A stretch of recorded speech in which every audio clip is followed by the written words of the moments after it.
Si vous nous rejoignez à peine, vous êtes dans la deuxième partie de votre émission, la matinale de la Belle Radio et Télévision, votre chaîne panafricaine et internationale. Aujourd'hui, c'est le 1er décembre. La communauté internationale commémore à travers le monde la journée mondiale et de la générosité, mais aussi la journée mondiale de lutte contre le VIH-Sida. Et on a sur notre plateau M. Thierry Mbom pour en parler tout au long de votre émission. Et c'est la deuxième partie aussi. Je suis sûre que la régie va déjà bien nous afficher le numéro d'appel que Stéphane a le plaisir de répéter. Bien sûr, Ice Baby, tu sais, c'est très important pour nous, la réaction des auditeurs et des téléspectateurs. Donc on va tout simplement dire, c'est le 074 55 11 02. Pour ceux qui sont au Gabon, sur le territoire national, et pour ceux qui sont à l'extérieur du pays, c'est plus 241 74 55 11 02, tout simplement. Alors, à tout seigneur, tout honneur, Monsieur Thierry, pour la énième fois, vous allez encore vous présenter pour les auditeurs et les téléspectateurs qui viennent de prendre l'émission en cours. Je vous remercie. Je suis Monsieur Thierry Mbom Yami, leader exécutif sous-régional CEMAC et CEDEAO pour la défense des droits des PEVH, c'est-à-dire des personnes vivant avec le VIH-Sida dans le monde. Vous êtes... Oui, excuse-moi, moi j'ai quand même une question en fait pendant qui me... En fait, déjà vu qu'en ce moment les gens qui portent le virus, qui sont porteurs du VIH sont exposés au coronavirus, donc c'est un défi quand même pour les différents ministères de la santé de nos pays. C'est quand même un défi majeur parce qu'on sait que ceux qui ont le sida sont vraiment exposés à la Covid-19. Votre question est bienvenue. Effectivement, nous sommes beaucoup exposés et du fait que nous sommes très vulnérables. Du moment où le ministère de la Santé, avec son copil, disent que c'est un virus qui se balade dans l'air. Ce qui veut dire que nous, qui avons déjà une pathologie au départ, ça veut dire que nous sommes exposés. Et ça peut créer encore un autre problème dans nos vies si nous sortons de trop dehors. Et on pourra poser la question au médecin qui va intervenir dans bientôt. D'accord. Et en termes d'accompagnement, est-ce que vous êtes bien suivi? Est-ce que vous êtes vraiment pris en considération comme effectivement? Nous ne sommes pas pris en considération parce qu'il faut dire les choses telles qu'elles sont. Parce que les réalités sont là. Pendant le grand confinement, nous étions vraiment ce qu'on appelle abandonnés à soi-même. Là, vous parlez des personnes vivant avec le VIH au niveau du Gabon ou bien... Non, je parle d'abord au niveau du Gabon où j'ai vécu la réalité. Parce qu'il faut dire des réalités comme on l'a vécu. Nous avons été exposés. Je dirais même encore, au nom des leaders, abandonnés par nos autorités. Parce que nous remercions d'abord nos médecins, à la personne de Dr Si, Alexandrie, Dr Mistol Augustine Irène, qui, ayant dans le copil, nous ont demandé de rester chez soi. Mais ce qui n'a pas été fait par les responsables du copil, c'est-à-dire les gens qui gèrent la Covid. Mais du point de vue de la CEMAC, c'est la même chose? Est-ce que c'est le même comportement au Cameroun ou bien... Dans d'autres pays, ce n'est pas le cas. Les mesures ont été prises pour les personnes vivant avec le VIH. Mais seul le Gabon, dans la zone Afrique centrale, où n'a pas été effectif. Normalement, je ne perçois pas véritablement bien ce que vous dites. En termes de recommandations par rapport à la pandémie de Covid-19, on a dit à tout le monde de rester chez soi. Pour vous, les mesures d'accompagnement qui n'ont pas été, qui ne vous ont pas été disposées se limitent à quel niveau? Il n'y en avait pas de mesures d'accompagnement. Par exemple, le problème des cas de bandes alimentaires. D'accord. Il y a eu des malades qui n'ont rien eu. D'accord. Ça criait vraiment. Et je peux encore vous confirmer sur ce plateau que nous avons même eu des décès, des personnes. Merci. D'accord. Alors, Monsieur Thierry Mbom, vous allez rester avec nous tout au long de cette matinale. Et je disais aussi au début de l'émission qu'on aura en ligne le docteur Jean-Marie Masumbuko depuis la Côte d'Ivoire. Bonjour, docteur. Oui, bonjour, madame. Bonjour tout le monde. Bonjour. Bienvenue à la matinale, docteur. Merci.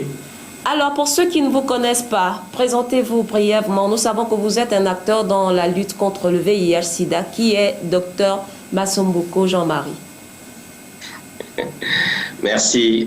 Bon, c'est difficile de résumer, on va dire 30 ans de carrière, mais en résumé, je suis médecin, je suis ivoirien d'origine burundaise qui vit en Côte d'Ivoire depuis 34 ans.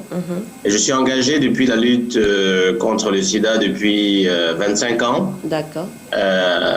Après mes études de médecine, j'ai créé une ONG avec un groupe d'amis, une ONG de lutte contre le sida à l'époque où les médicaments n'existaient pas. Et progressivement, avec l'évolution de la situation, je me suis lancé dans cette carrière et là, je fais beaucoup de consultances au niveau national et international sur tout ce qui était question de politique de lutte contre le sida au niveau des différents pays et surtout au niveau des populations les plus vulnérables, comme on appelle classiquement les populations clés. Donc voilà, brièvement résumé. Et les personnes clés, qui se font appeler les populations clés? Alors, c'est une terminologie qui est utilisée par ONU-SIDA, c'est-à-dire que c'est la tranche de personnes dans lesquelles l'infection est la plus élevée en termes de prévalence. D'accord. Donc, c'est avant tout les travailleuses et les travailleurs du sexe, les usagers de drogue, les prisonniers, et les hommes qui ont des rapports sexuels avec d'autres hommes. Mais maintenant, on commence à voir, en plus dans les populations clés, les populations vulnérables, avec des études pointues qui ont montré que les jeunes filles sont une partie vulnérable du fait de beaucoup de problèmes d'accès aux soins, d'accès à la négociation, au rapport, le lien avec l'argent, bon, on pourra en reparler. Donc, il y a à la fois la population clé, mais aussi les populations vulnérables. Et les jeunes filles, par exemple, en Côte d'Ivoire, les études ont montré que les jeunes filles entre 15 et 25 ans sont vulnérables. D'accord. Merci. Docteur, on a au sein de ce plateau une personne vivant avec le VIH. Sûrement, il aura des questions à vous poser et il y a aussi l'antenne qui est ouverte. Donc, vous allez vous prêter à nos questions. Alors, vous parliez des personnes... Très bien. D'accord. Ah, excusez-moi. Vous parliez des personnes, des populations clés. Aujourd'hui, le thème sur la lutte pour la journée mondiale du sida est responsabilité partagée. Que pensez-vous de ce mode de contamination volontaire aujourd'hui qui prend de l'ampleur aujourd'hui? Bon, je ne sais pas qu'est-ce que vous entendez par prendre de l'ampleur. La contamination volontaire n'est pas... je pense pas que c'est quelque chose qui est très développé. Et je crois que ça fait partie des anciens stéréotypes dans lesquels il faut essayer justement de sortir, parce que pendant longtemps, on a mis le malade vivant avec le VIH comme quelqu'un de dangereux qui peut contaminer son entourage de manière méchante. Je crois que ça, c'est une mauvaise image qu'il faut enlever. Moi, personnellement, je n'ai pas de connaissance d'une étude qui a montré des transmissions volontaires. Au contraire, maintenant, les gens essayent d'améliorer justement le fait que quand on est sous traitement, justement, la contamination n'existe plus, d'où l'intérêt de se mettre sous traitement. Je parle de contamination volontaire par rapport à ces personnes-là qui, sachant qu'elles ont déjà le virus en elles, mais vont vraiment de manière libre vers les personnes qui ne le sont pas encore. D'où je parle de prolifération de contamination volontaire. Vous êtes quand même conscient que cela se passe encore sur le terrain. Là, vous parlez par exemple des professionnels du sexe.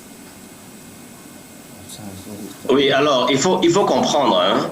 Il faut comprendre que la transmission du VIH, c'est avant tout une affaire de responsabilité personnelle. Par définition, quand vous ne connaissez pas le statut de votre partenaire, vous devez vous protéger. C'est ça en fait, c'est ça le vrai langage. C'est vrai qu'il y a des lois. Bon, moi je suis en Côte d'Ivoire. En Côte d'Ivoire, il y a des lois qui protègent justement contre ce genre de transmission, comme vous dites. Mais c'est vraiment pas les cas les plus importants. Il faut avoir une image beaucoup plus positive où on dit que quand je suis en face de quelqu'un, que je ne connais pas le statut VIH de cette personne, je le considère comme potentiellement contaminé. Donc, je me protège et j'utilise mon préservatif si je veux avoir un rapport. Donc, je crois que c'est dans cette dynamique-là qu'il faut avoir. Les cas de contamination volontaire, comme vous le dites, ils sont pas si nombreux que ça. Les gens doivent d'abord être responsables.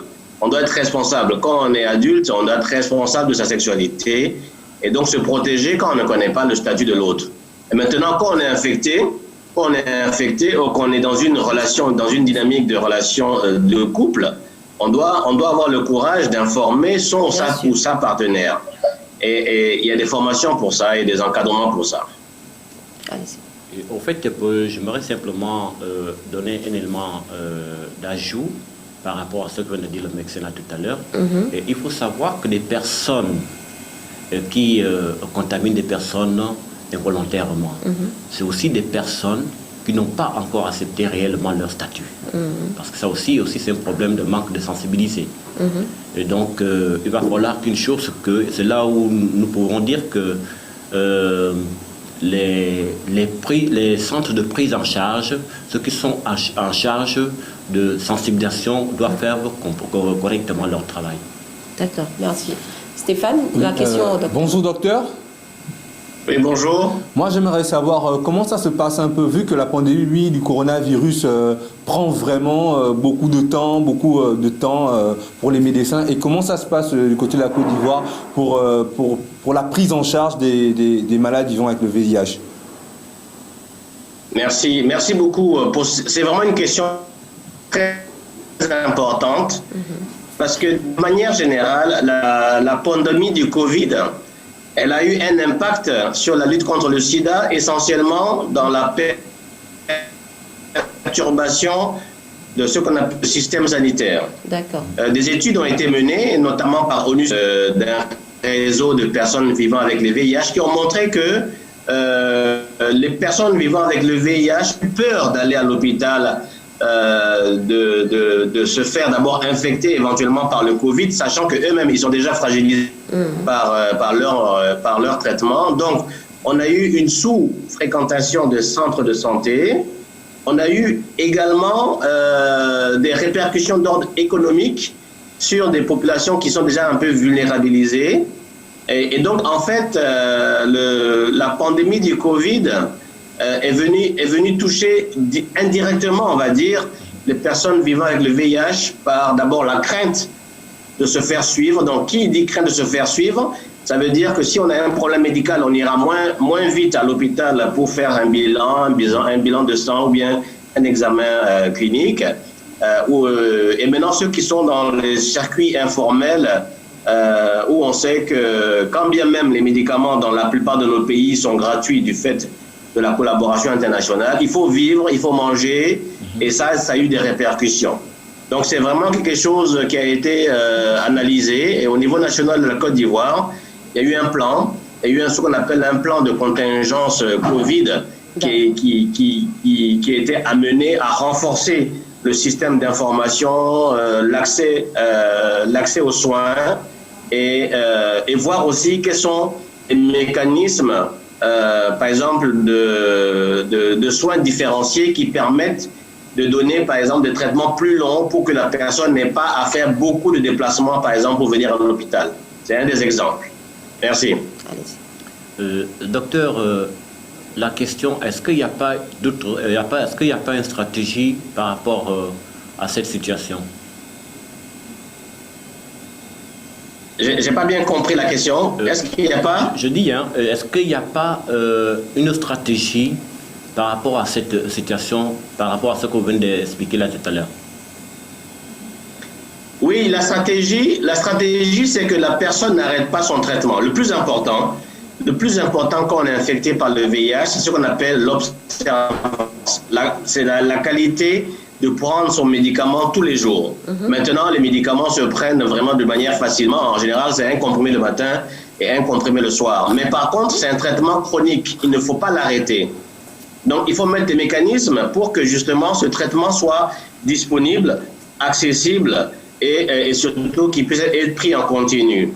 Raison pour laquelle je prends toujours l'exemple de la Côte d'Ivoire où je vis, hein, on a mis en place un système de distribution des ARV par des ONG, de personnes infectées ou bien de personnes non infectées, afin que le traitement puisse être continu. Le plus important, c'est de ne pas arrêter son traitement. Et donc, tout ce qui peut emmener un arrêt du traitement ou bien une diminution de la prise en charge, évidemment, doit être lutté. Maintenant, à côté de ça, la Côte d'Ivoire a mené une politique sociale avec l'appui financier et en matériel de vivre et de non-vivre aux populations les plus vulnérables. Mais là, ça dépassait le cadre du VIH. Hein. C'était vraiment toutes les populations générales. Ils ont eu un système de transfert de cash-money qui a permis, au moment où les activités étaient vraiment très, très compliquées, de subvenir à leurs besoins. Parlant justement d'activités, est-ce que vous, personnellement, vos activités ne se limitent qu'à la Côte d'Ivoire ou elles sont diversifiées à travers l'Afrique? Sinon, quels sont les chiffres aujourd'hui? Oui, bon, personnellement, moi, je suis engagé dans la lutte contre le sida dans toute l'Afrique de l'Ouest parce que je fais des consultances et donc je vais faire des activités là où on m'appelle. Mais sinon, en termes de chiffres, hein, en termes de chiffres sur le plan mondial, au jour d'aujourd'hui, hein, on a quand même 38 millions de personnes qui vivent avec le VIH dans le monde entier. Et malheureusement, l'Afrique représente encore 70% de ces 38 millions. Quand bien même il y a eu beaucoup de progrès, on a maintenant quand même 26 millions dans le monde entier de personnes qui sont sous traitement, qui ont accès aux soins. Mais chaque année, on a quand même malheureusement près de 2 millions de nouvelles personnes qui s'infectent. Donc des personnes qui n'étaient pas infectées en 2019, en 2020, il y en aura 2 millions de plus. Donc vous voyez bien que ça reste un problème. Et un des gros problèmes, c'est qu'on est encore à près de 8 millions de personnes infectées dans le monde entier qui ne connaissent pas leur statut parce qu'ils ne sont pas allés se faire dépister. Raison pour laquelle il faut toujours lancer ces informations-là. Et malheureusement, l'Afrique, notamment l'Afrique subsaharienne, perd un lourd tribut dans ces différents chiffres globaux que je vous ai donnés. Et voilà que la pandémie de virus s'ajoute aussi. Est-ce que, et on voit clairement que les malades... Allô? Voilà. Il y avait un auditeur au bout du fil, excusez-nous. Allô? Oui? Oui. Donc, je disais, voilà que la pandémie du coronavirus s'ajoute aussi. Et on voit clairement sur le terrain que les personnes vivant avec le VIH sont quelque peu lésées. Pour vous, en tant que médecin, est-ce qu'un jour, on peut espérer venir à bout de la pandémie? Parce que le sida aussi est déjà au niveau de pandémie. Est-ce qu'on peut espérer venir à bout de cette pandémie? Sinon, qu'est-ce qui bloque encore pour qu'on en vienne à bout? Voilà, là on retombe vraiment sur le thème mondial de cette année, oui. À savoir que solidarité mondiale, responsabilité partagée. Quand on parle de solidarité mondiale, c'est-à-dire qu'aucun individu, aucune organisation, aucun pays ne peut éliminer tout seul le VIH et encore moins les inégalités qui existent. Ces inégalités qui continuent à alimenter aujourd'hui cette épidémie. Donc, les gens doivent comprendre que nous devons tous jouer notre rôle afin d'améliorer la santé humaine à l'échelle mondiale. C'est vraiment une question de santé humaine. Donc, c'est l'accès aux soins, c'est la lutte contre la stigmatisation et la discrimination, c'est l'information. Donc, il y a encore beaucoup de choses qu'il faut continuer à développer pour que les gens aillent réellement connaître d'abord leur statut, avoir accès aux soins. Donc, l'accès aux soins, c'est vraiment l'accès dans un contexte médicalisé, dans un contexte acceptable, qui accueille le patient correctement, qui l'informe correctement et donc qui arrive à le suivre correctement afin que la personne puisse accepter sa situation. Tout à l'heure, vous l'avez dit, en donnant un exemple de personnes qui pourraient éventuellement contaminer autrui, il faut que les gens qui vivent avec le VIH comprennent qu'aujourd'hui, on peut vivre avec le VIH, prendre ses médicaments et vivre 20-30 ans. Nous, on a des amis, on a des parents, on a des collègues qui sont infectés depuis 25 ans, 30 ans, qui prennent leurs médicaments et la vie continue. C'est un message d'espoir qu'il faut donner. Oui.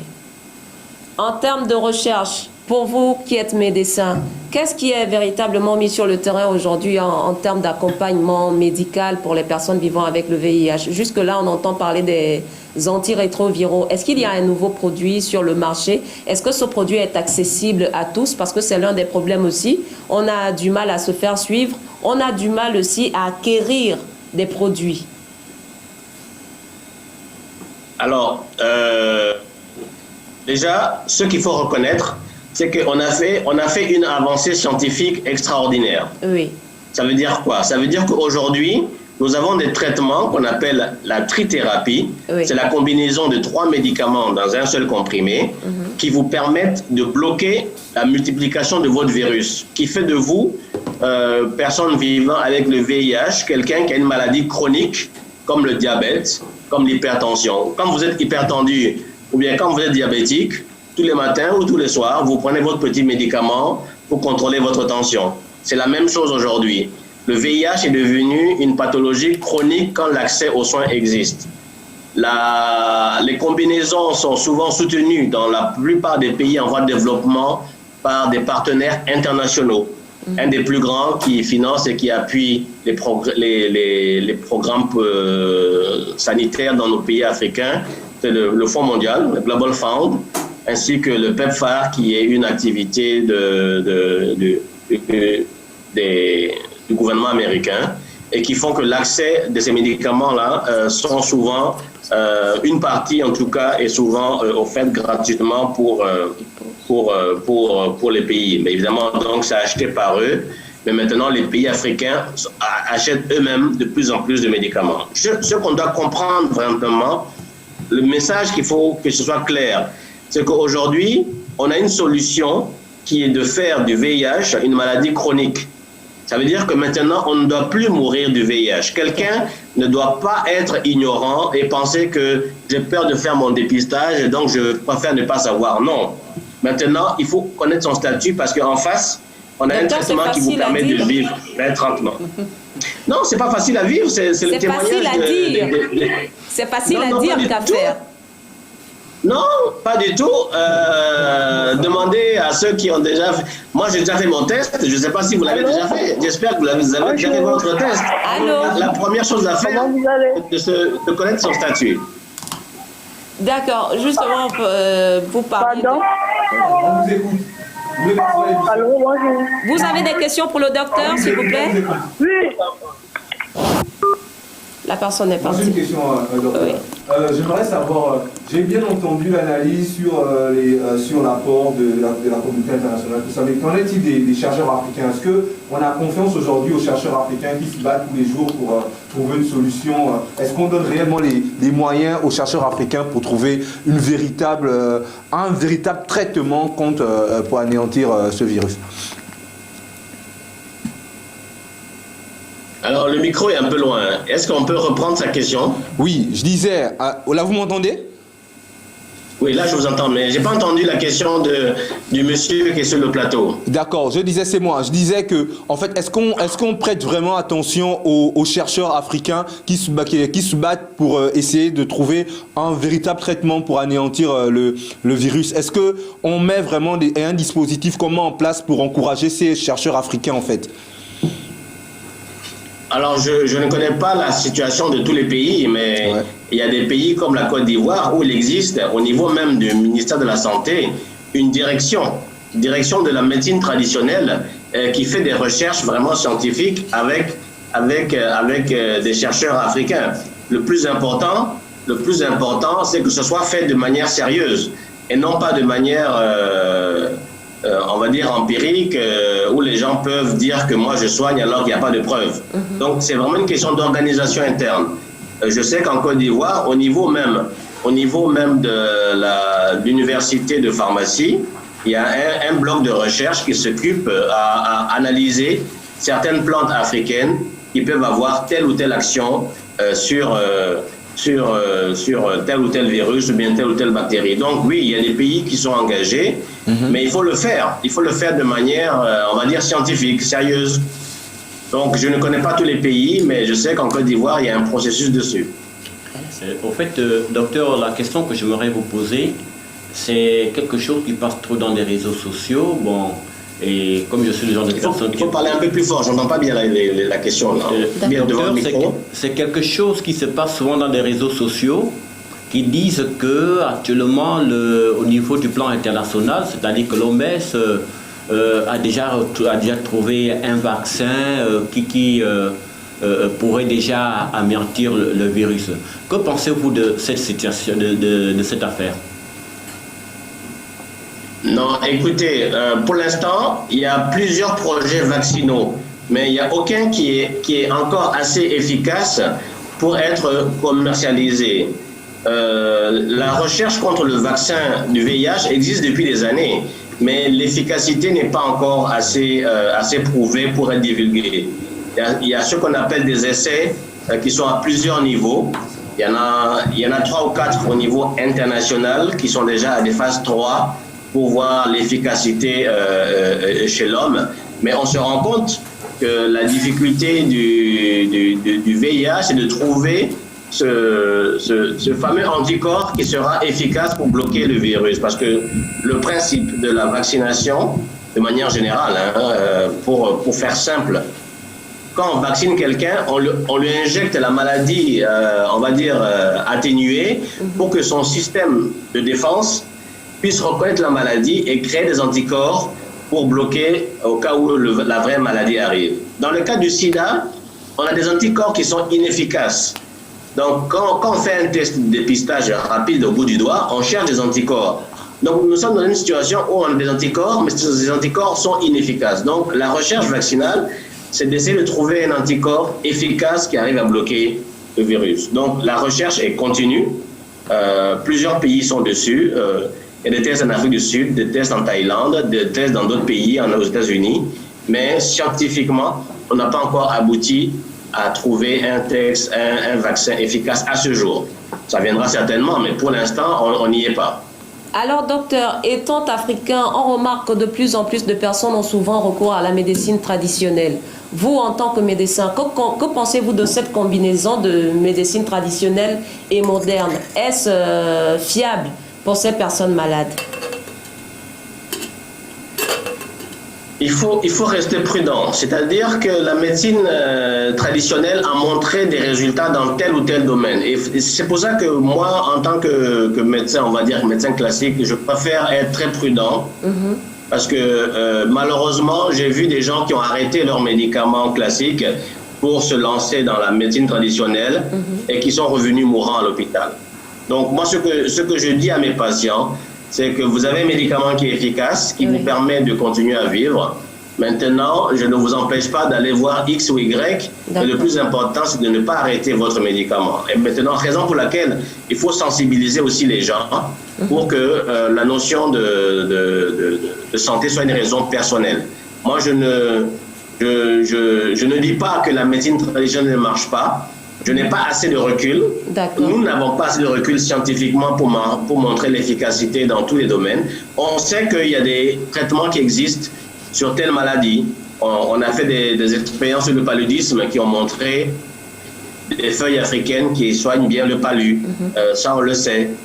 Il y en a même eu qui ont eu des effets sur l'hépatite. Mais sur le VIH, on n'a pas encore assez de recul pour ça. Raison pour laquelle il faut que les gens continuent leur médicaments. Maintenant, s'ils veulent voir le tradit praticien, ils peuvent le faire, mais ne pas arrêter son traitement. D'accord. Parlons de traitement avec ces personnes vivant avec le VIH. On a remarqué, peut-être qu'on n'en parle pas encore. Allô? Allô, bonjour. Oui, bonjour. Bonjour, madame. En fait, moi, j'ai une question. Je voudrais savoir, quelqu'un vivant avec le VIH du type 1, prenant des antirétroviraux, mais qui a par la fois lui donne des effets secondaires, est-il possible de lui changer le traitement ou toujours continuer de suivre ce même traitement, sachant bien que ça ne lui fait pas de bien lorsqu'elle en consomme? C'était toute ma question. Oui, bonjour madame. Oui, bien sûr. C'est pour ça qu'il faut faire un suivi. Il existe une panoplie de médicaments. Et il y a un suivi à faire surtout au début. Dans les 3 premiers mois, on demande à vous revoir régulièrement pour s'assurer que vous supportez bien telle ou telle molécule. Je vous ai dit que le traitement ARV, c'est une combinaison de 3 médicaments. Sur les 3, peut-être qu'il y a 1 ou 2 que vous ne supportez pas bien. Donc, le médecin sera appelé, quand il est bien formé, bien sûr, à faire la combinaison qui vous arrange. Et une fois que c'est fait, maintenant, il doit vous revoir tous les 3 mois, tous les 6 mois, pour voir si cette combinaison permet de faire chuter le pourcentage donc, de votre VIH dans le sang qu'on appelle la charge virale. Donc oui, il y a des changements de traitement qui sont possibles en cas d'effet secondaire, bien sûr. Moi, ma question va un peu dans le même sens. Je parlais des personnes vivant avec le VIH qui sont souvent confrontées au problème d'excès de prise de médicaments. Et on a souvent l'impression que cet excès de prise de médicaments... Oui, en fait, c'est moi qui reviens toujours.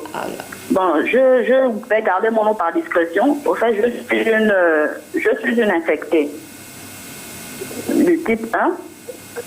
Et du coup, j'étais sous traitement. Et à chaque fois que je prenais ces médicaments, surtout celui du soir, j'avais des effets secondaires. Et à chaque fois que je me plaignais auprès du médecin qui me suivait, au fait, vous savez comment sont nos structures, nous ne sommes pas bien accueillis et qui fait que j'ai abandonné. Mais l'issue de cette maladie, ça fait pratiquement 10 ans. Je suis dans cette maladie et sur cette maladie, j'ai eu à faire 3 gosses avec mon partenaire. Lui, il n'est pas infecté. Moi, je le suis. Nos enfants ne le sont pas. Et du coup, moi, j'ai pris tort. Je ne vais plus parce que je ne suis pas bien reçue. Je suis parfois blâmée, je suis parfois menacée. Et vous voyez que ça joue comment on appelle la conscience. Bon, on se dit peut-être qu'on est allé le ramasser parce qu'on le voulait, mais on doit, face à nos situations, les gens doivent se mettre à notre place. On n'a pas souhaité l'avoir. Tout ce qu'on veut, c'est qu'on puisse nous venir en aide. Je suis une mère de 7 enfants. Je vis avec cette maladie depuis 3 ans, depuis plus de 10 ans plutôt. Et je ne suis pas sous traitement. Qu'est-ce que vous en pensez, vous, docteur? Jusqu'à maintenant, j'ai peur même de repartir. Pourtant, j'ai un dossier ouvert. Mais j'ai peur. Qu'est-ce que vous en pensez, docteur? Merci, madame. Non, je crois que votre cri du cœur est un cri du cœur très important. Parce qu'aujourd'hui, justement, et moi-même personnellement, je suis engagé dans la lutte contre ce genre de comportement ça s'appelle la stigmatisation et la discrimination des personnes vivant avec le VIH. Il est inadmissible, il est incompréhensible qu'en 2020, au moment où les médicaments sont disponibles, accessibles, on ait encore des mauvais comportements de jugement envers des personnes. Madame, ce que je dois vous conseiller, si vous n'arrivez pas à vous faire suivre correctement dans un endroit X, je vous demande d'aller dans un endroit éventuellement Y, mais il ne faut pas arrêter votre traitement.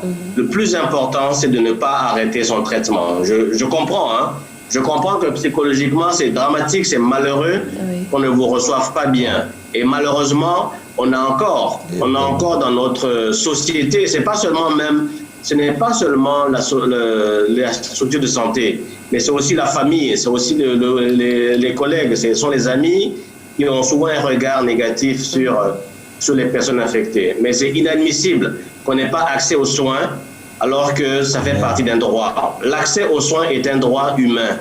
Et donc maintenant, la lutte contre le sida va justement dans la lutte pour les droits humains, pour respecter la personne en tant que personne. Moi, ce que je peux vous avez la chance d'avoir un époux qui a accepté votre situation, des enfants qui ne sont pas infectés. Donc vous devez rester dans une situation où vous êtes en bonne santé. Et pour être en bonne santé, il faut vraiment continuer le traitement. Essayez de trouver un centre qui peut peut-être mieux vous recevoir. Je suis sûr qu'au Gabon, il y a des centres de prise en charge ou bien des réseaux ou bien des ONG de personnes infectées qui peuvent vous donner des exemples de centres corrects. C'est malheureux. C'est malheureux, mais c'est une réalité. On a encore des collègues, des amis, des infirmiers qui ne s'occupent pas bien des patients, mais il faut vraiment lutter. Et ça, c'est la place de la société civile qui doit lutter contre ces phénomènes-là. Moi, je parlais de la prise de médicaments. Je disais que les personnes vivant avec le VIH ont souvent un taux assez lourd de médicaments à prendre, ce qui cause souvent un impact négatif sur leur morale. On voit que certains se lassent et laissent ces médicaments et se laissent mourir parce qu'ils n'en peuvent plus, ils disent que c'est trop. Est-ce que, en tant que médecin, dans les recherches, dans un futur proche, est-ce qu'il sera possible de rendre moins lourd leur traitement afin qu'ils puissent être au meilleur de leur forme malgré tout? Merci, madame. Bon, je vois que vous avez encore l'image du sida il y a 20 ans. Aujourd'hui, 80 à 90% des malades du VIH-Sida prennent soit un médicament par jour, soit 2, un le matin, un le soir. On n'est plus du tout à l'ancienne époque où on prenait 10, 15 comprimés. Parce que tout a été concentré dans un seul comprimé. Donc 80 à 90% vont vous dire que moi je prends un le matin et un le soir. Beaucoup aujourd'hui prennent un seul même comprimé qui est efficace. Donc je crois que c'est ça. C'est ce message-là d'espoir qu'il faut donner aux gens pour qu'il n'y ait jamais d'arrêt de traitement. Le traitement, il est efficace, il vous permet de vivre, il vous permet d'aller au travail, il vous permet de vous marier, d'aller voir vos enfants grandir et aller même dans votre retraite si vous voulez aller à la retraite, mais il faut le prendre. Merci. Au fait, docteur, je tiens à vous remercier. Dernière question avec le docteur. Je tiens à vous remercier par rapport à tous ces éclaircissements, moi qui est sur le plateau. Et moi, ça fait probablement 15 ans que je vis avec le VIH. Sous traitement, ça fait déjà bientôt par là 10 ans. Et ayant des médecins spécialisés, les médecins qui savent prendre des gens, comme je tiens déjà à féliciter Madame Dr Misdoul, de l'infectiologie CHU au niveau du Gabon, et Dr Ansi au CTA-CHU, et qui prennent vraiment à cœur les patients. La question, s'il vous plaît. Et par rapport un peu à la réaction de la dame tout à l'heure, effectivement, ici au Gabon, parce qu'il faut dire les choses clairement, nous avions des médecins qui ridiculisent des malades. Et c'est ça qui est notre lutte au niveau du Gabon ici. Et vraiment, nous trouvons ce comportement monarchique qui n'est pas vraiment complètement pas sérieux. En tant que leader de la sous-région que je représente, les deux sous-régions que je représente, nous avons des dossiers sur tous ces médecins-là. Et nous sommes même en train de travailler là-dessus. Et j'aimerais dire à la dame qui vient d'appeler tout à l'heure, cela n'est pas un problème. Nous connaissons des médecins qui savent prendre à cœur les malades. Et nous connaissons les centres qui ne sont plus, que nos décisions qui ne sont plus appropriées. Nous avons la liste de ces centres. Et nous avons la liste de ces médecins. Et ces médecins sont de ces médecins qui passent tout leur temps à s'enrichir sur le dos des malades. Et malgré les efforts de l'État gabonais, ils vendent même des ARV. Ce qui est condamnable. Monsieur Thierry Mbom, on va revenir par rapport à votre message. Vraiment, pour dire, pour le cas de la dame, il n'y a pas un souci. Si la dame, on peut se retrouver, s'il est ici au Gabon. D'accord, vous allez passer le message, s'il vous plaît. Vous passer le message. Merci. On va d'abord finir avec le docteur. Si vous avez une question à poser au médecin, posez-la et puis on va revenir à vous. Docteur, est-ce que c'est possible de rester jusqu'à la fin? Parce que vraiment, il y a le centre d'appel qui n'arrête pas de sonner. Les gens ont besoin de vous poser des questions, s'il vous plaît. La fin, c'est à quelle heure? La fin, c'est à 9h pile, 9h du Gabon. Et je pense que là-bas, il sera 8h pile en Côte d'Ivoire. D'accord, on va essayer. En fait, j'ai une conférence, comme vous savez, c'est la journée mondiale et chaque année, je fais des conférences dans les lycées chez les jeunes et on m'attend pour 8h30. On va y aller. Merci, docteur. Pour l'instant, on va d'abord profiter de notre bartender qui est sur le plateau, qui va finir sa rubrique rapidement et on va revenir aux questions avec vous, docteur. Merci encore pour votre présence. Merci. Bonjour Axel Prime, vous êtes déjà là et nous on est en plein dans la journée mondiale de lutte contre le sida parce que c'est très très important. On a besoin de trouver des solutions idoines pour accompagner ces personnes. Alors, qu'est-ce que vous nous proposez aujourd'hui? Oh, bonjour Stéphane. Bonjour Prisca. Axel Primes. Ouais, bonjour tout le monde, bonjour le Gabon, bonjour Libreville, bonjour le continent africain. Bon, aujourd'hui c'est le cocktail du jour, c'est un cocktail spécial. C'est un cocktail spécial qui est composé des ingrédients du continent africain. Et ces ingrédients et ces condiments-là, ces aliments, on peut les trouver dans le continent africain. Donc aujourd'hui, c'est le parfum d'Afrique. Parfum d'Afrique, la recette du cocktail du jour. Pourquoi? Parce qu'on a ici, comme ingrédient, on a le jus de concombre, on a le jus d'ananas, on a le jus de citron vert et on a le sirop de gingembre et on a le jus de bissap. Voilà. Donc, et comme épice, on a du curry. Voilà. Bon, aujourd'hui, c'est un cocktail spécial, comme je disais, c'est du parfum d'Afrique. Voilà. Parce que ces condiments, quand je vous ai présenté tout à l'heure, ce sont des condiments qu'on peut retrouver dans le continent africain. Voilà, maintenant aujourd'hui je vais vous montrer comment ça se passe. Ça c'est du shaker, je vais l'avoir introduit. Comme d'habitude, hein, j'espère que les auditeurs, les téléspectateurs ont toujours comme d'habitude leur bic, leur cahier à côté pour noter les ingrédients et des recettes des cocktails du jour. Donc voilà, comme d'habitude, je vais mettre les glaçons dans le shaker. Voilà. Je vais mettre quelques glaçons.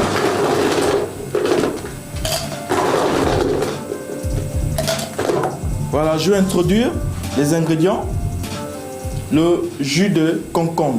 Le jus de concombre, c'est moi qui l'ai fait moi-même. Je le filtre ça dans le mixeur pendant 5 minutes. Et après, je filtre ça pendant 2 minutes. Voilà, jus de concombre. Voilà. Et ensuite, le jus d'ananas. Voilà, le jus d'ananas. Et on a le jus de citron. On le verse délicatement. On a le sirop de gingembre. Voilà, parce que le sirop de gingembre, on le trouve à Côte d'Ivoire, au Sénégal, au Mali, un peu de partout dans l'Afrique de l'Ouest, ici aussi chez nous au Gabon. Donc le rôle du jus de gingembre, ça réduit le taux de sucre dans le sang humain. Le taux de sucre dans le sang humain. Voilà. Donc dans votre organisme. Donc le jus de gingembre, donc ça c'est le jus de gingembre nature. Et on a le jus de bissap.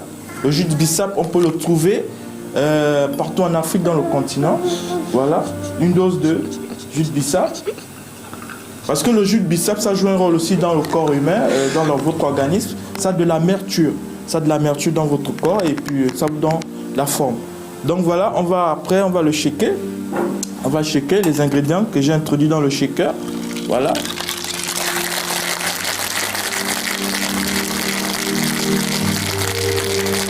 Et voilà. Donc on le shake pendant 5 secondes. Je vais introduire les glaçons dans le verre pour que ça soit rafraîchissant. Voilà, quelques glaçons. Voilà. Alors, je vais verser le mélange que j'ai fait dans le shaker. Je verse dans le verre, tout doucement. Vous voyez comment la couleur du jus de bissap, ça domine. Pourquoi? Parce que sa couleur elle est très forte. Donc voilà. Ça c'est du curry, c'est une épice. Je le mets du curry, pourquoi? Juste pour parfumer le cocktail. Et voilà, et ça atténue aussi le cocktail. Donc voilà, je verse doucement. Et maintenant, pour rajouter un fruit spécial, c'est un fruit exotique qu'on appelle de la passion. Parce que le fruit de la passion, elle est lucide, mais son parfum est très fort. Donc je vais le découper un tout petit peu. Voilà, ça c'est le fruit de la passion. Je vais verser tout doucement au côté au niveau de la surface du verre. Voilà, avec ces pépins. Les pépins, c'est-à-dire ces graines, on peut l'avaler, ça ne fait rien. Donc voilà, tout doucement. Voilà. Ok. Donc, je crois que le cocktail du jour aujourd'hui, parfum d'Afrique, il est prêt à déguster. Et puis voilà, vous le mettez sur la paille. Et ensuite, vous mélangez légèrement. Et prêt à être consommé. Voilà. Et voilà, votre cocktail du jour, parfum d'Afrique, elle est prête à consommer. Aujourd'hui, cette recette que je présente aujourd'hui, ce matin, à notre mission préférée, la matinale. Donc voilà. Merci Axel Prime. La consommation, l'alimentation, tout ça fait partie de la santé aussi. C'est très important de bien manger et de bien boire. Nous, on continue notre matinale qui est accentuée aujourd'hui sur la journée mondiale de lutte contre le VIH-Sida. Merci Axel, au plaisir de te retrouver mardi prochain. Oui, mardi prochain, comme d'habitude. Il n'y a pas de cas. Et on continue notre matinale en présence de Monsieur Thierry Mbom, et en présence aussi du médecin, docteur Jean-Marie Masumbuko depuis la Côte d'Ivoire. Chers téléspectateurs et chers auditeurs, bientôt l'heure du journal, donc c'est à vous de vous dépêcher pour pouvoir poser vos questions au docteur qui est encore présent et qui sera présent jusqu'à la fin de la matinale. Dépêchez-vous, sinon vous allez le rater. Oui. La question que j'aimerais poser au docteur, parce que il y a beaucoup de malades de VIH se posent des questions. Quels sont les aliments qu'ils peuvent manger et quelles sont des boissons qu'ils peuvent aussi boire?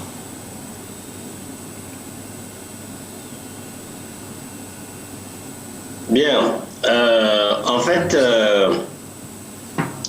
je réponds à la question, hein, c'est ça? Non. Oui. Oui. Non, je crois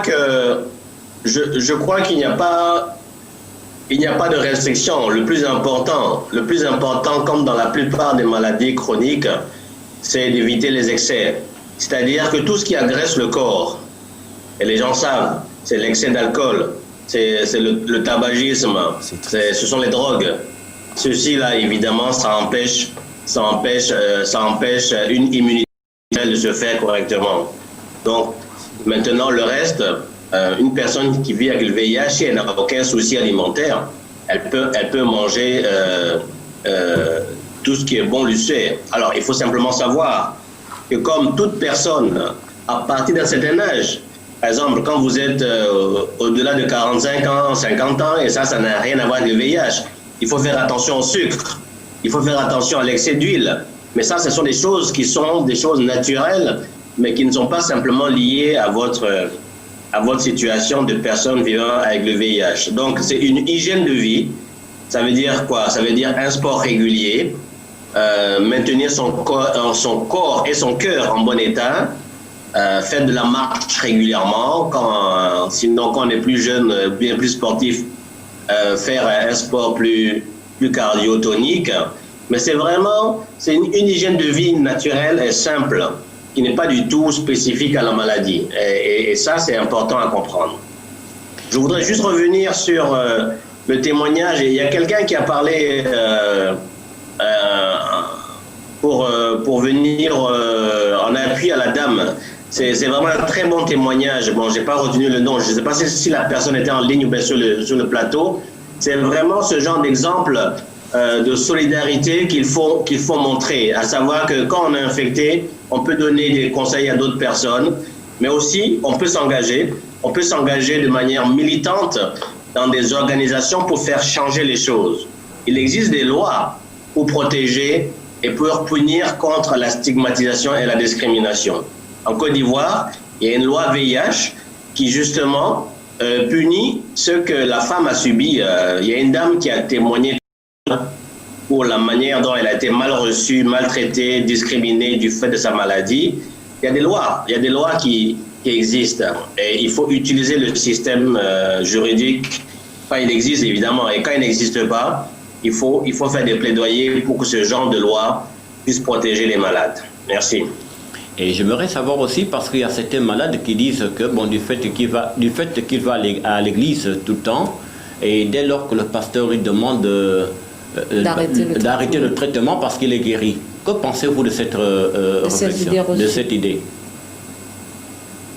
Bon, vous savez, je suis moi-même chrétien, hein, mais le Seigneur a donné l'intelligence aux hommes pour que les hommes aussi agissent. C'est pas parce que je suis chrétien que je vais attendre que Jésus vienne me sauver, alors que Jésus a créé des médicaments qui sont à ma droite. Donc moi, mon discours, c'est que la guérison par la foi, c'est une guérison qui doit aller avec les médicaments, évidemment. On ne peut pas demander, un pasteur, un prêtre, un imam ne peut pas demander à quelqu'un d'arrêter son médicament et attendre que la guérison miraculeuse vienne le frapper. Non, raison pour laquelle il y a des programmes de sensibilisation et même de formation de leaders religieux charismatiques qui ont un rôle important à jouer pour qu'ils puissent donner un bon message. En Côte d'Ivoire, et notamment dans certains pays africains comme la RDC, au Gabon, je ne sais pas si ça existe, mais il y a des initiatives qu'on appelle des initiatives confessionnelles qui ont pour objectif de renforcer les connaissances de nos pasteurs, de renforcer les connaissances de nos prêtres et de nos imams pour qu'eux-mêmes puissent donner le bon discours. La personne peut être soutenue moralement, psychologiquement par la prière, c'est normal, ça fait partie d'un soutien, mais il faut surtout lui conseiller de continuer sa prise en charge médicale. Il faut pas faire l'un contre l'autre. C'est pas Jésus contre les médicaments. Non, là je suis pas d'accord parce que moi-même je suis chrétien et je vais à la messe tous les dimanches, mais je peux pas demander à un malade d'arrêter son médicament parce que Jésus va le guérir. Docteur, on va vous laisser souffler un moment. On vous revient juste après le journal en français qui sera présenté par Emmanuel Tougou. Nous, on vous rejoint à la 3e et la dernière partie de la matinale. Merci. Alors, peut-être que je serai simplement en audio parce que je dois malheureusement être à 8h30 quelque part, mais je vais m'organiser. D'accord. En tout cas, la régie essayera d'organiser ça avec vous. Dans le cas contraire, on vous remercie déjà d'être passé. Merci pour la disponibilité de ce matin et merci pour tous ces apports que vous nous avez donnés aujourd'hui. On espère que ça fera vraiment bonne école au niveau de la conscience collective. Ça reprend dans combien de minutes que je sache combien de temps il me reste là? Exactement dans 7 minutes. Merci. Merci, on vous retrouve alors après. Il est temps d'aller regarder le journal en français et on vous revient juste après. Le groupe audiovisuel Label Télévision et Radio, baptisé le complexe audiovisuel Nelson Mandela, a été inauguré le 14 août 2017 à Angoundji à Libreville au Gabon. Construit sur une surface fonctionnelle de 2900 m², cet imposant complexe abrite le siège du groupe, qui impose à ce jour 4 bureaux régionaux au Sénégal, au Cameroun, à Maurice et à Abidjan en cours de construction, afin de diffuser cette voix de l'Afrique, aussi bien en français qu'en anglais. Grâce à sa stratégie de déploiement, Label TV est désormais accessible sur tout le continent africain. Agence de publicité, annonceurs, opérateurs économiques de tout secteur d'activité. Label Publicité vous ouvre ses portes, ses espaces et ses produits à des coûts défiant toute concurrence. Profitez de notre positionnement satellitaire pour vous permettre d'être visible en Afrique et dans le reste du monde. Pour tout renseignement, appelez-le +221 33 867 59 81, le 78 204 26 22 22 pour le Sénégal, le +237 691 333 306 pour le Cameroun et +241 746 290 90 pour le Gabon. Vous êtes dans la 3e partie de votre émission préférée, la matinale de Label Radio et Télévision, la chaîne panafricaine et internationale. Aujourd'hui, c'est le 1er décembre 2020 et la communauté internationale commémore la journée mondiale de lutte contre le sida. On est avec le docteur Jean-Marie Masumbuko depuis la Côte d'Ivoire et il y a aussi monsieur Thierry Mbom sur le plateau. Mesdames et messieurs, vous avez encore la latitude de poser vos questions avant le live de Stéphane. S'il vous plaît, on vous laisse encore, disons, quelques 15 minutes par là. Quelques 15 minutes. Appelez le docteur, il est encore là. Alors, docteur, moi je viens avec une question basique parce que on peut dire que sur le terrain, l'inconscience ou le manque d'information domine encore. Parlez-nous concrètement du mode de contamination parce qu'il y a beaucoup d'idées reçues. On dit que les sécrétions ne sont pas contaminées, que c'est le sang qui est contaminé. Si on n'a pas de lésion lors des rapports charnels, on ne court pas le risque d'être contaminé. Quel est la véritable mode de contamination? Allô, bonjour. Bonjour. Bonjour madame. Comment vous allez? On va bien. Vous voulez poser vos questions au docteur? Non, c'est un homme, c'est pas une femme. Ah d'accord. Oui, monsieur. Désolé, excusez-moi. Vous voulez poser vos questions au docteur? J'appelle de Dubaï. On vous écoute. Bon, maintenant... Oui, docteur, j'espère que vous êtes encore en ligne avec nous. Oui, je suis là. J'ai entendu votre question. Oui. J'ai entendu votre question et je crois que c'est bon de rappeler que la principale transmission du VIH, ça reste quand même encore aujourd'hui la voie sexuelle, c'est-à-dire que un rapport sexuel non protégé. Il faut savoir simplement, vous avez parlé de fluide, de sang et autres, mais en fait, quand on a un rapport sexuel non protégé, on a toujours ce qu'on appelle des mini-lésions, des petits traumatismes qu'on ne voit pas toujours. Ils peuvent être présents comme ils peuvent être absents. Raison pour laquelle on peut dire que chaque rapport n'est pas automatiquement contaminant. Mais vous ne pouvez pas savoir pour un homme, si sur votre pénis, il n'y a pas une petite lésion que vous n'avez pas vue, ou bien chez la femme, si au fond du vagin, il n'y a pas une petite lésion qui peut être en contact avec le sang. Donc, je crois qu'il ne faut pas faire trop de calculs. La voie sexuelle reste malheureusement, dans 80% des cas, la première cause de transmission.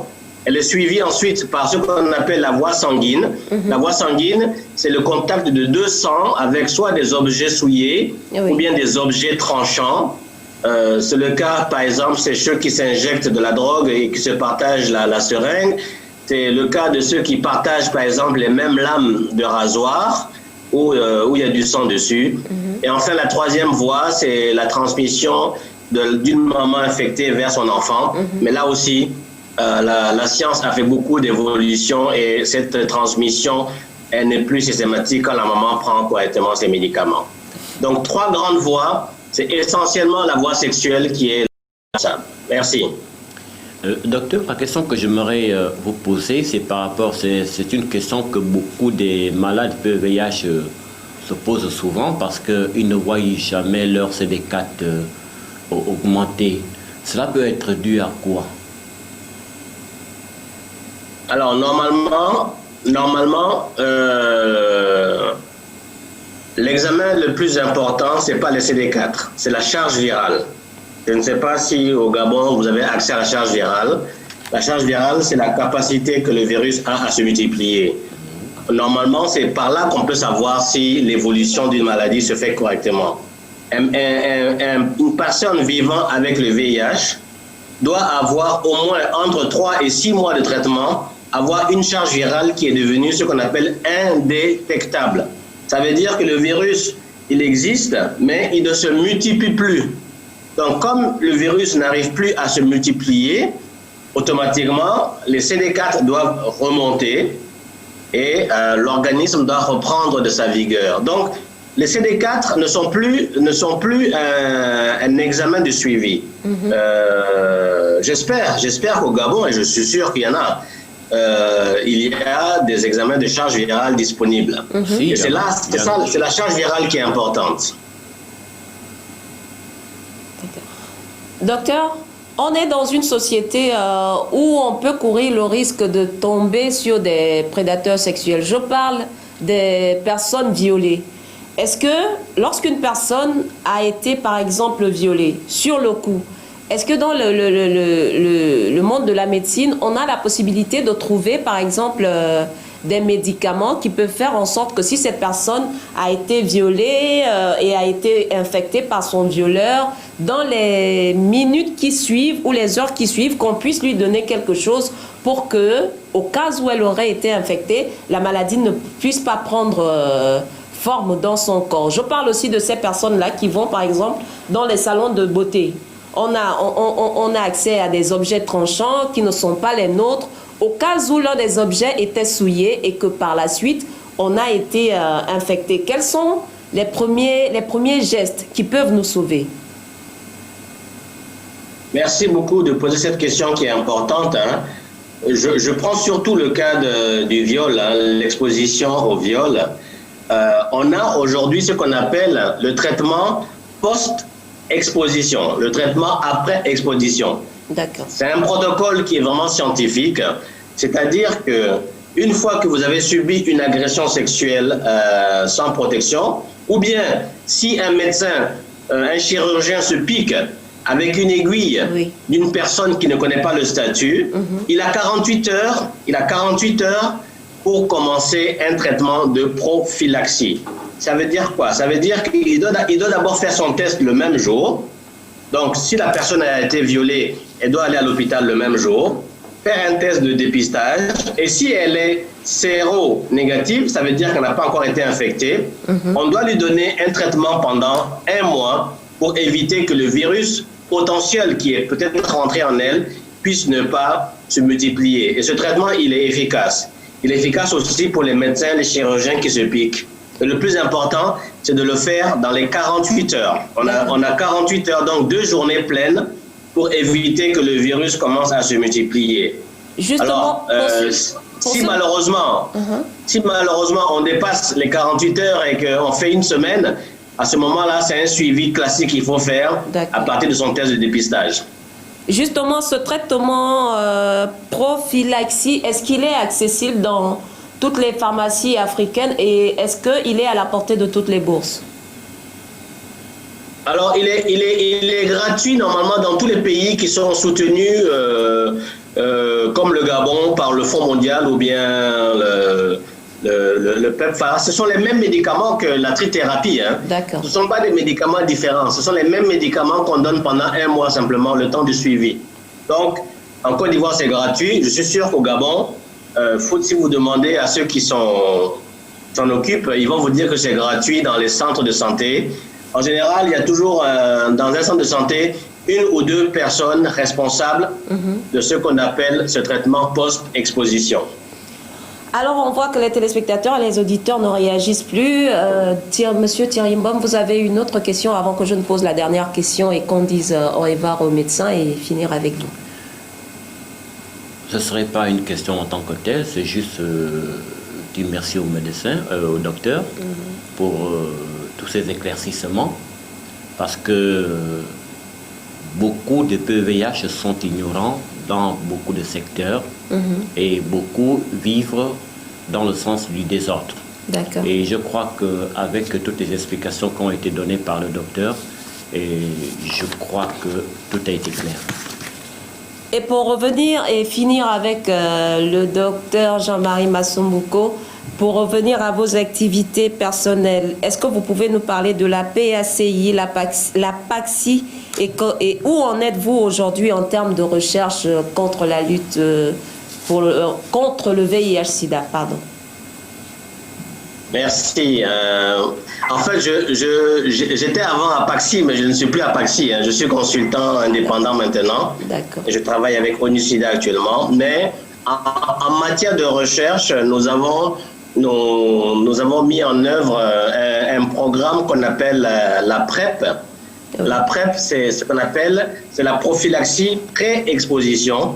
Donc, c'est un médicament qui est pris par des personnes qui sont à haut risque d'être infectées et qui se protègent avant d'avoir cette infection-là. Mais ce n'est pas pour tout le monde. C'est vraiment pour des situations de risque, notamment chez les populations clés. Et donc, de programmes sont mis en œuvre dans ce sens-là en Côte d'Ivoire. Et je pense certainement qu'au Gabon, c'est vrai que je n'ai pas beaucoup de contact avec le Gabon, mais ça sera peut-être l'occasion avec la Belle TV de rentrer en contact avec des collègues ou bien des amis du Gabon pour pouvoir savoir si la PrEP existe aussi. Donc, la PrEP, c'est un médicament qu'on prend avant d'être infecté pour les personnes qui prennent beaucoup de risques. Ce n'est pas pour tout le monde. C'est vraiment bien encadré et on a travaillé dessus au niveau de la Côte d'Ivoire et c'est en train d'être mis en œuvre. Je peux dire au docteur que pour venir au Gabon, vous serez les bienvenus et s'il y a possibilité de vous donner des contacts de certains médecins avec qui vous pouvez être en contact, ce sera aussi très intéressant. Docteur, je suis ouvert. Pour la dernière question et pour vous dire au revoir, docteur, quelle est la meilleure routine pour qu'un malade vivant avec le VIH puisse vivre vraiment en bonne santé, en plein épanouissement? Quelle est la meilleure routine à suivre pour lui? La première routine, madame, c'est l'acceptation. Moi, j'ai beaucoup d'amis, j'ai beaucoup de collègues, j'ai beaucoup de parents qui sont infectés par le VIH. Et tous ceux qui l'ont accepté, depuis 10 ans, 15 ans, le vivent bien parce qu'ils l'ont intégré comme une maladie chronique. Et c'est ça en fait. C'est vraiment avant tout l'acceptation. Ça, c'est la meilleure. Ça, c'est pour la personne. Donc, c'est une résilience personnelle. Donc, j'accepte que je suis malade, mais je sais que j'ai une solution et j'assume cette solution et la vie continue.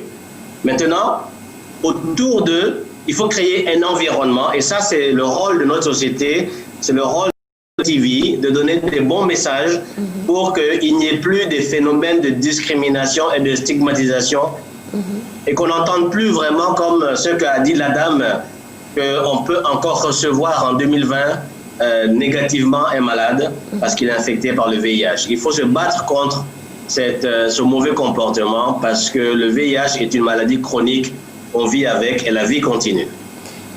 Est-ce que c'est vrai qu'en suivant cette routine, je parle déjà pour la prise de médicaments, pour quelqu'un qui suit véritablement son traitement, est-ce qu'il est possible que lorsqu'on suit très bien son traitement... Je voudrais savoir si le médecin peut me donner ses coordonnées par WhatsApp.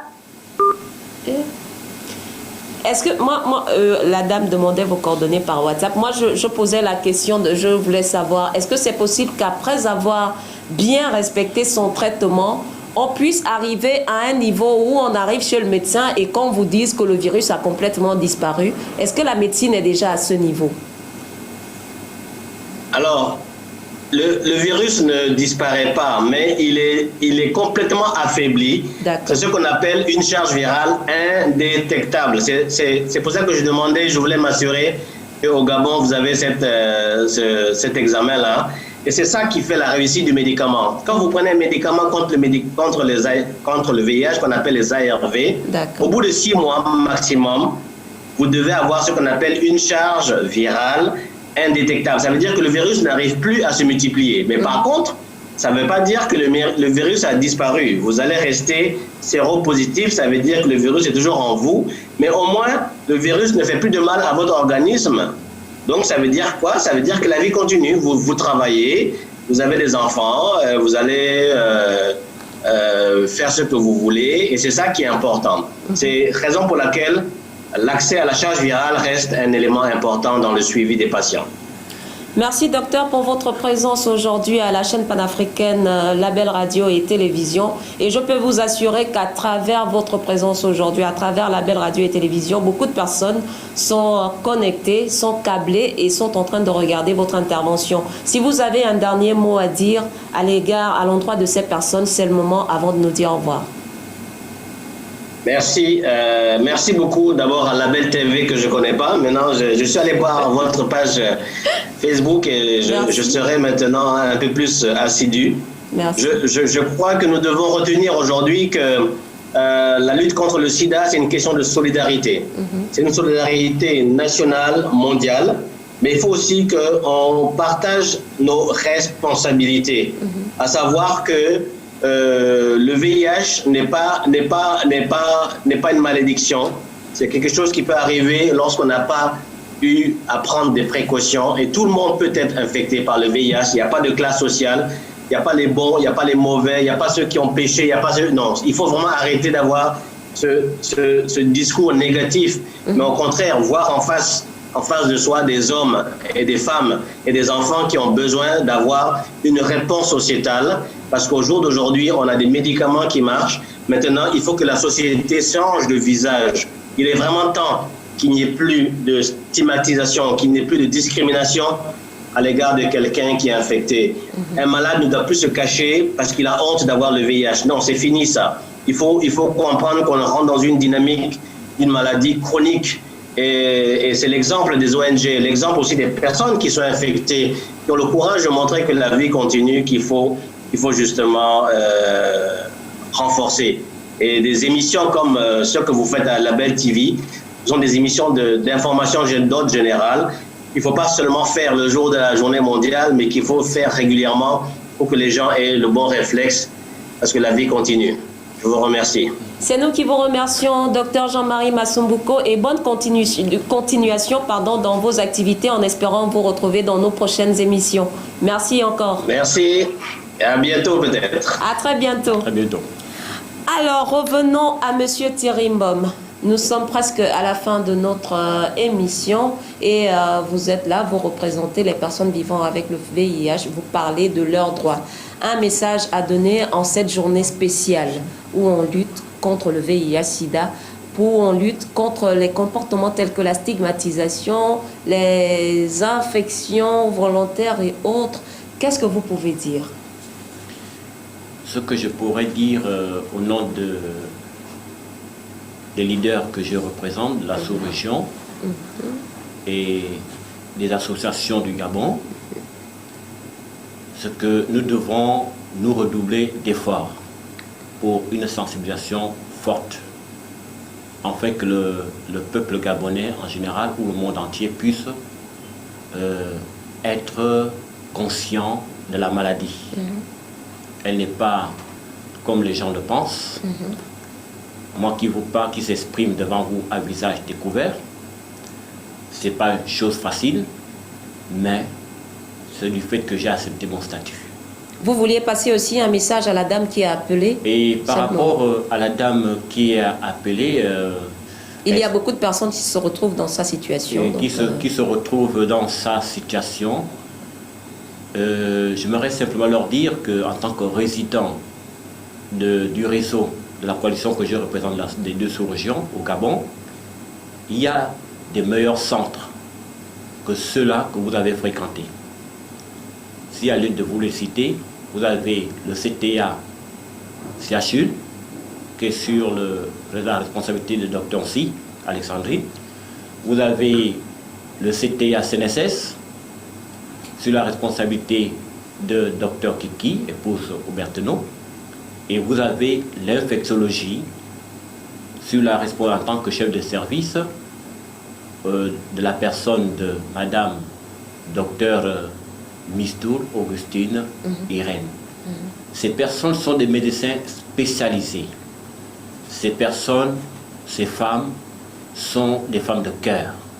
Ils savent prendre des malades.